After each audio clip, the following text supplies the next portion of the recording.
Bonjour, ce matin on continue l'exploration de la collection Les Petites Crapules, donc Sébastien Zinzin.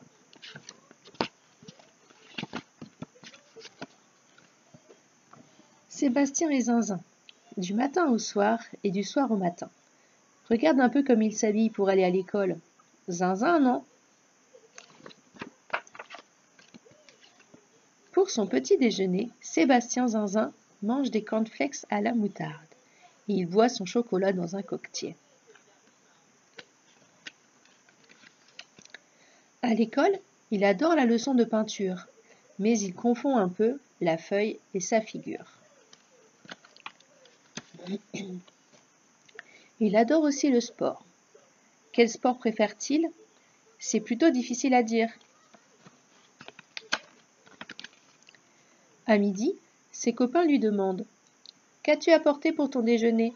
Un sandwich jambon-chocolat ou nougat cornichon? Juste une banane et du pain, répond Sébastien. Rien de bien zinzin. Sauf que Sébastien se met le pain derrière l'oreille et mange la banane avec la peau. Pour son anniversaire, les parents de Sébastien Zinzin l'emmènent avec sa sœur au pays de l'aventure. Ils lui font la leçon. Tiens-toi bien, ne fais pas ton zinzin. Mais c'est plus fort que lui. Il y a des tas d'attractions formidables au pays de l'aventure. Un train fantôme, des montagnes russes, des auto-tamponneuses. Et un zoo avec un gorille géant. C'est l'heure du déjeuner. Sa sœur mange un hot-dog, mais pour Sébastien, pas de saucisse, pas de pain. Juste une bonne grosse ration de ketchup. Tout à coup, on entend un vacarme épouvantable. Le gorille géant s'est échappé, sauf qui peut. Sébastien cherche sa sœur. Trop tard, elle a disparu. Elle a filé tout droit vers le gorille. N'aie pas peur, j'arrive, crie Sébastien. Non, hurlent ses parents. Il va encore faire son zinzin, c'est certain.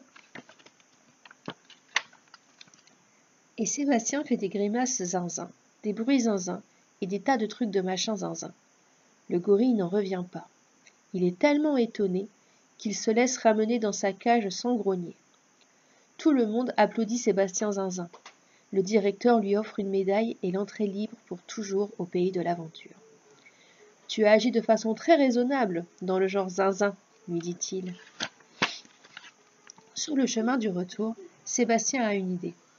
Je n'avais jamais été raisonnable de ma vie, dit-il.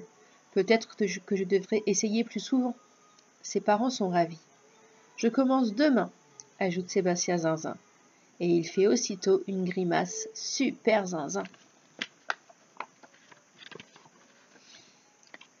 Et voilà, c'est fini pour aujourd'hui. Bonne journée, continuez à rester chez vous, prenez soin de vous et on se retrouve demain pour une nouvelle histoire.